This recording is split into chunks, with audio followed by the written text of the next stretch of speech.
Welcome back for the 11th and final of my League region breakdowns, today with the Varlamore region. As always, this breakdown will not be covering strategies for the area, uses for the relics, or combat masteries. There will be a playlist of the previous videos on screen to check out if you haven't already, and you can skip ahead to relevant chapters below.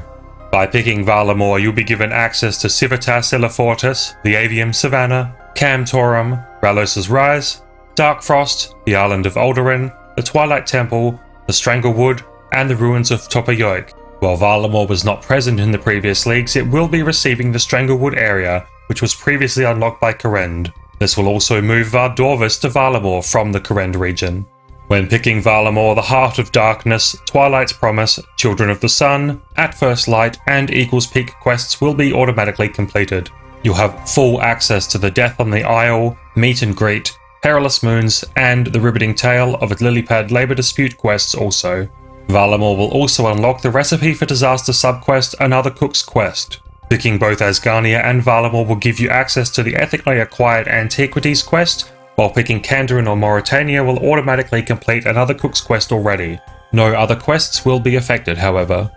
Since there are no diary tasks present on Varlamore, no diary tasks will be automatically completed by picking this region. Moving straight on to the boosted drops. Resuming a drop rate of 1 times up to a maximum of 5 times, the following drops will be boosted.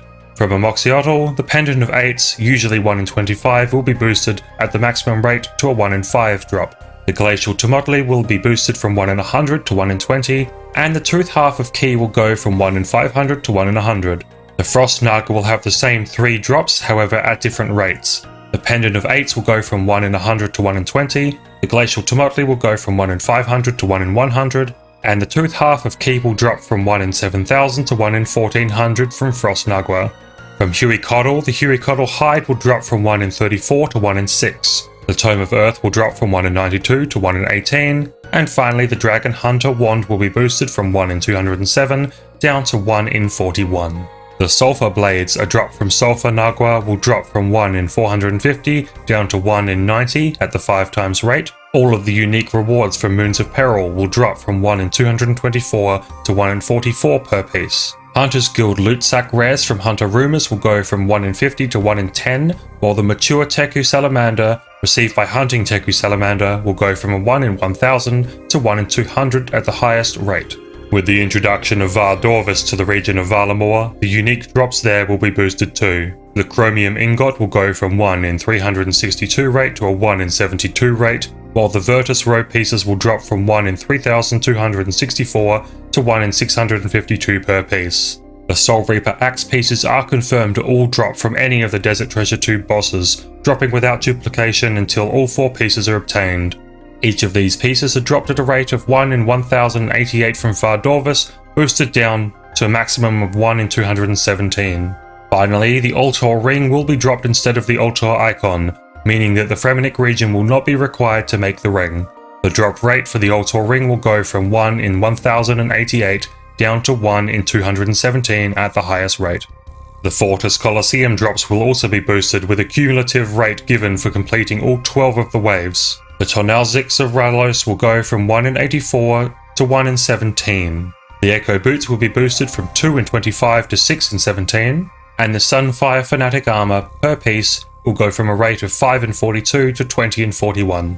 Upon the first full completion of the Fortis Colosseum, upon the defeat of Sol Heradet, you will also receive the Varlamore Orb, allowing you to access the Echo Boss of the region, a buff version of Sol.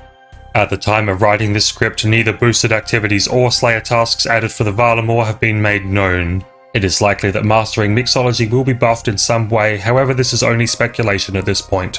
While Slayer tasks are also not given, it's likely that Sulphur Nagua and Frost Nagua will make it to the list of available tasks under the term Lesser Nagua. The final thing for today is the Echo Boss.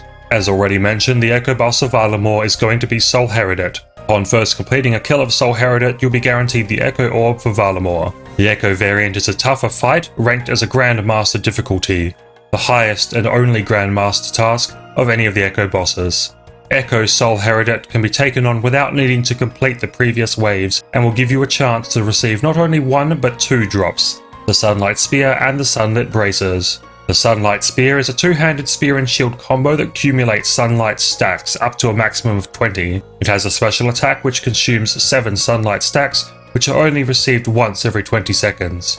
This special attack will hit every NPC within 3 tiles for damage based on your prayer bonus. The other item, the Sunlit Braces, are a glove slot item with some attack and defense modifiers and some added melee and range strength. They have a special effect that increases any healing you receive by 100%, which is additive with any other modifiers. And that is the final thing for today. With this video, all of my Leagues 5 region breakdowns are completed.